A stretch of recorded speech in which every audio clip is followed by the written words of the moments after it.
जी स्वर्गीय घुले भैया यांच्या आरोपींना पकडण्यासाठी जी सभा झाली, जे आंदोलन झालं, त्या आंदोलनाला आमचा सुद्धा पाठिंबा आहे। त्या कुटुंबाला न्याय मिळाला पाहिजे ही आमची सुद्धा मागणी आहे। जे आरोपी आहेत ते अटकसुद्धा झाले पाहिजे ही सुद्धा आमची मागणी आहे। परंतु तिथं आलेल्या गुणरत्न सदावर्ते याने मराठा समाज आणि संघर्ष योद्धा मनोजदादा जरांगे पाटील यांच्याबद्दल अश्लीलपणे वक्तव्य केले, टिंगलटावाळी केली, मनोजदादावर अश्लील शेरेबाजी केली आणि विशेषतः मराठा समाजावर आणि मराठा समाजातल्या नेत्यावर सुद्धा शेरेबाजी केली।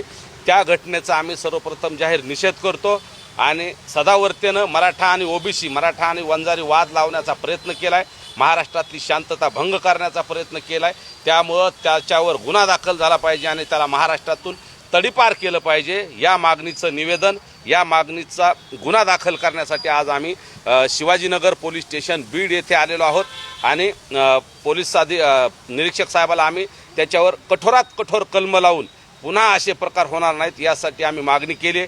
तसेच याच निवेदनातून आम्ही गृह विभागाला सुद्धा यांच्याच माध्यमातून पोलीस अधीक्षक साहेबांच्या माध्यमातून कडक कारवाई करून गुणरत्न सदावर्तेला हद्दपार केलं पाहिजे आणि वेळ प्रसंगी त्याच्या मुसक्या आवळून त्याला लॉकअपमध्ये सुद्धा टाकलं पाहिजे ही आमची मागणी। आपण जर पाहिलं तर राजकीय असेल, सामाजिक क्षेत्रात असेल, अनेक मंडळी जी आहेत एक जी पातळी असते बोलण्याची ती पातळी घसरून खाली चालली आणि त्यामुळे कुठेतरी सामाजिक शांतता बिघडत चालली असं वाटतं। मग सामाजिक शांतता बिघडायला लागली।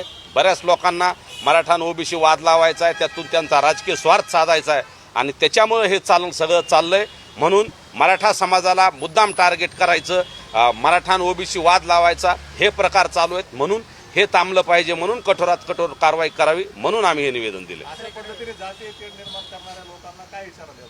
जातीय तेढ निर्माण करणाऱ्यावर कठोरात कठोर कारवाई झाली पाहिजे आणि जातीत भांडणं लावून राजकीय स्वार्थ कोणी साधू नये ही सुद्धा आम्ही मागणी केली। सदावर्ते असतील किंवा असे काही वाचा विरत या समाजात ते जाणून बुजून मराठा समाज आणि मनोजदादाला अतिशय खालच्या भाषेत बोलत असतात, त्यांच्यावर कारवाई झाली पाहिजे ही आमची मागणी। काल सदावर्ते म्हणाले की जरांगे पाटलाला 60 दिवसात घुले कुटुंबियाचं सांत्वन करण्यासाठी वेळ मिळाला नाही किंवा त्याच्यावरती बोलण्याचा त्यांना वेळ मिळाला नसेल। मला वाटतं तो जरा डोक्यावर परिणाम झालाय सदावर्तेच्या असं वाटतं। पहिल्याच दिवशी मनोजदादांनी त्या कुटुंबातल्या न्याय मिळाला पाहिजे ही भूमिका तुमच्या सगळ्यासमोर मांडली।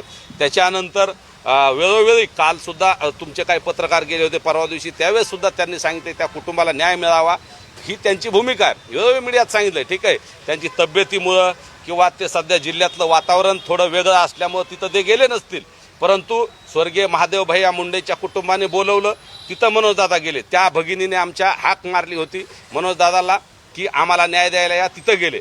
जे बोलवतील नाव घेऊन मनोजदादाला तिथं जातात। या जर कुटुंबाने भविष्यात बोलवलं तर मनोजदादांची त्यांना गरज लागली आणि जर तिथं बोलवलं तर मनोजदादा तिथं सुद्धा जातील। तसेच मनोजदादांनी त्या पुण्यातल्या कुलकर्णी कुटुंबातल्या एका भगिनीवरती अल्पवयीन मुलीवरती अत्याचार झाला, तिथं सुद्धा दादा गेले होते, परंतु तिथं कुटुंबाची इच्छा नव्हती म्हणून कुणालाच भेटायची परिस्थिती मानसिक नव्हती म्हणून ते वापस आलते। त्याच्यामुळे इथंही तसा प्रकार होऊ नये म्हणून दादा तिथं गेले नाहीत। जर बोलावणं आलं तर नक्की किंवा त्यांनी मीडियातून आवाहन केलं तरी दादा तिथं जातील हा मला विश्वास आहे।